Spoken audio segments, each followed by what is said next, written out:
जय माता दी। आप मेरे चैनल पर नए हो तो लाइक, सब्सक्राइब और कमेंट ज़रूर करना, क्योंकि आपके आशीर्वाद से ही हमें प्रेरणा मिलती है। धन्यवाद। और अब देखिए रागिनी के दुखों की कहानी आगे। औरत ही औरत की दुश्मन का तीसरा भाग। जिसकी किस्मत में दुख लिखा होगा उसको भोगना ही पड़ता है, चाहे वो किसी भी घर में चले जाए, अमीरी या गरीबी। रागिनी की सास रागिनी को बहुत परेशान करते थे, पर रागिनी अपने बारे में अपनी माँ को कुछ भी बताना नहीं चाहती थी। आज वो बहुत परेशान थी। अब केशव भी साथ नहीं देता था, अपनी माँ के आगे कुछ नहीं बोलता था, क्योंकि केशव कुछ काम नहीं करता था। केशव की माँ की पेंशन थी, इसलिए वो घर चलाती थी। केशव के कभी कुछ कहे माँ को तो माँ सीधा धमकी देती थी, घर से निकल जाओ। इस कारण कुछ नहीं बोलता था। रागिनी को सास बहुत जलील करती थी, हर समय उसकी गरीबी का मजाक उड़ाती रहती थी। अब रागिनी माँ बनने वाली थी। एक दिन वह समय भी आ गया और रागिनी ने एक बच्ची को जन्म दे दिया। बस अब तो सास का पारा और भी बढ़ गया। उसने बच्ची को पहले तो घर लाने से मना कर दिया। केशव को कहा, तू अस्पताल से जहाँ भी ले जाता है ले जा, मेरे घर में अब रागिनी नहीं आएगी।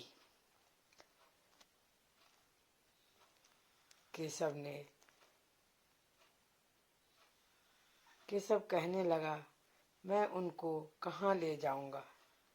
जैसे तैसे माँ को मना लिया था और बच्ची को घर ले आया, पर माँ ने बच्ची का मुंह तक नहीं देखा। अब रागिनी करती भी क्या। यहाँ रागिनी की माँ की तबीयत बहुत खराब हो रही थी। रागिनी को संदेश भिजवाते, पर सास उसको आने नहीं देती। तो रागिनी भी माँ को देखने नहीं आया पाई और माँ एक दिन चल बसी। अब रागिनी का कोई नहीं था। केशव भी उसका साथ नहीं देता था। रागिनी को प्यार तो बहुत करता था, पर माँ के आगे कुछ ना कहता, क्योंकि काम नहीं करता था, घर बैठा रहता था, इसलिए वह रागिनी का साथ नहीं देता था। एक दिन सास ने रागिनी को सामान लेने बाजार भेजा। रागिनी बाजार चली गई। आते आते थोड़ी देर हो गई। सास कहने लगी, इतनी देर कहाँ लगाई। रागिनी कहने लगी, बाजार में बहुत भीड़ थी, इसलिए देर हो गई। उसके बाद रागिनी ने खाना बनाया। खाना बनाने में देर हो गई। तब तो सास ने जो गाली दी, यहाँ तक कि उस माँ को भी गाली दे दी। रागिनी ने कहा, मेरी माँ तो अब जिंदा भी नहीं है और आप गाली पे गाली दिए जा रहे हो। मैं कुछ नहीं कहती, इसका मतलब यह नहीं कि मुझे कहना नहीं आता।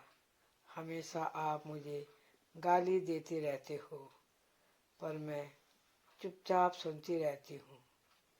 सास कहने लगी, तू क्या करेगी? कुछ कर सकती है तो जा अपने पैरों पर खड़े होकर दिखा। सास हो क्या सूझी, उसने रागिनी को घर से निकलने को कह दिया।